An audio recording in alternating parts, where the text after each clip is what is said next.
Aunty जी, जब हम बड़ा हो जाएंगे ना तो आपका सभे काम कर देंगे। झाड़ू कर देंगे, पोछा कर देंगे, बर्तन धो देंगे और कपड़वो धूप में डाल देंगे। बूझिए ना कि सभे काम कर देंगे। ये कहते हुए 6 साल की साक्षी के चेहरे पर कितनी खुशी है। उसका चेहरा बता रहा है कि इस बात पर उसे मुझसे शाबाशी की उम्मीद है। कुल 6 साल की उम्र और ऐसा सपना। मैं अंदर से हिल उठी हूँ। मेरी आंखें उसके चेहरे पर टिकी हैं। मुस्कुराता चेहरा और मोती जैसे चमचमाते दांत।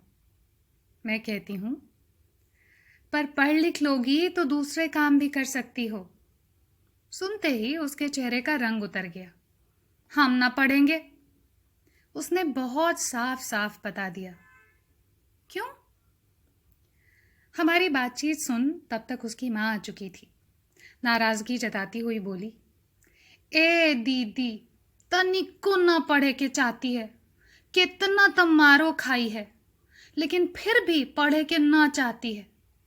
आदित्य भले अभी तक ठीक से ना बोलता है, लेकिन अपने से क लिख लेता है। एकरा के क लिखाते लिखाते मर गए दीदी। लिखबे न करती है। क लिखेगी तब ना क से कबूतर लिखेगी। इस बात पर उसने मेरी सहमति चाही। पूरी बातचीत का निचोड़ यही निकला कि मैं इन दोनों बच्चों को पढ़ाने के लिए तैयार हो गई। माँ ने पहले ही बता दिया है कि साक्षी पर विशेष ध्यान देने की जरूरत है।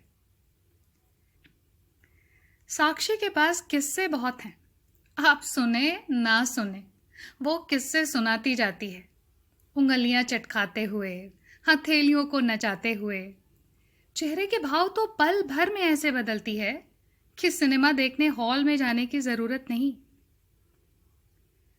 कॉपी और पेंसिल के साथ हमारा पहला दिन था। दोनों बच्चे जी भर के झगड़ चुके थे, बड़ों की फटकार पा चुके थे और अब गंभीर माहौल में पढ़ने को तैयार थे। सादी कॉपी और काला रंग उड़ेलने वाली पेंसिल के साथ। आज हम लोग कॉपी पर पेंसिल को नचाएंगे। मैंने खुश होकर पेंसिल दिखाई। दोनों बच्चे कुछ देर तक कॉपी पर पेंसिल को नचाते रहे। थोड़ी देर बाद आदित्य घर में घूम ढूंढ कर रंगीन पेंसिल ले आया और अब रंगीन पेंसिल के साथ कॉपी रंग रहा था। साक्षी हैरान परेशान सी वहीं टिकी हुई थी। हर बार पेंसिल नचाने के बाद वो मुंह से हवा छोड़ रही थी, मानो पत्थर तोड़ने का काम कर रही हो। उसकी हालत देखने समझने के बाद भी मैं पढ़ाने के पुराने तरीकों के साथ ही अटकी हुई थी।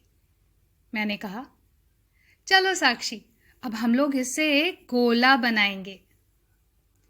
यह सुनकर हर वक्त किसी न किसी भाव से भरा रहने वाला उसका चेहरा एकदम भाव शून्य हो गया। मैंने फिर से कहा, गोला बनाएंगे, गोल गोल गोला। फिर से वही भाव। मैंने उदाहरण बदला, चलो चूड़ी बनाते हैं, चूड़ी, गोल गोल चूड़ी। साक्षी अब अपने हाथ की चूड़ियों को निकालने लगी। हाँ देखो, यही है गोल गोल चूड़ी। मैंने खुश होकर कहा, और बताओ क्या है गोल गोल? Blank expression. मेरे चेहरे की खुशियों की लकीरें गायब होने लग गईं। मैंने थोड़ी कड़क आवाज में पूछा, और कुछ है गोल? कड़क आवाज ने काम किया। उसने हड़बड़ा कर जवाब दिया, सब भी कुछ गोल है। जैसे? नाम बताओ। आंटी जी, हाँ, अपना नाम बताएं। उसने घबरा कर पूछा। नहीं साक्षी, कोई और चीज जो तुम्हारी चूड़ी की तरह गोल है। मैंने थोड़ा नरम होकर पूछा। कोई जवाब नहीं। अच्छा बताओ तो, रोटी कैसा होता है? अच्छा होता है आंटी जी, कहियो कहियो जल भी जाता है। तो चलो यहाँ रोटी बनाते हैं। साक्षी ने अपनी कॉपी में रोटी बनाई। अरे वाह, ये तो बड़ी अच्छी रोटी बनाई तुमने। चलो अब एक जली हुई रोटी बनाते हैं। मैंने काम आगे बढ़ाने के मकसद से कहा। साक्षी ने टेढ़े मेढ़े गोले के बीच में एक छोटा सा गोला बना दिया। मैं कुछ आगे कहती कि उसने किस्सा सुनाना शुरू कर दिया। पापा ना कल्हे मुर्गा लाए थे, मम्मी रोटी बनाई, का हुआ कि रोटी जर गया। उसने ताली बजाते हुए कहा। कैसे जल गई रोटी? मैंने भी ताली बजाते हुए पूछा। अपने अपने जर जाता है आंटी जी, उसने मोती जैसे दांत चमकाते दिखाते हुए कहा। आज की पढ़ाई उसके लिए यहीं तक थी। अब वो और किस्से सुनाने लगी। आंटी जी, बउओ को बुखार हो गया था, मम्मी काम पे चल गई थी, हमको बोल के गई बउओ को देखते रहना।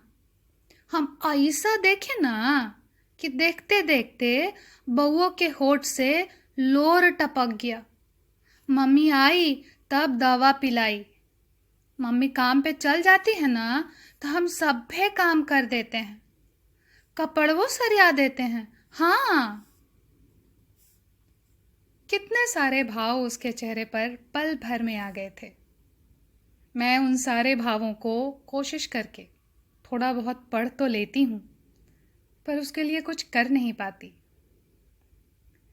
आने वाले दिनों में हम थोड़ा पढ़े, थोड़ा खेले। पढ़ाई लिखाई के अलावा वो सब कुछ करने को तैयार रहती। मैंने ये समझ लिया कि धीरे धीरे रे मना, धीरे सब कुछ होए। आज शाम उससे पहले उसकी पायल की आवाज़ पहुंची।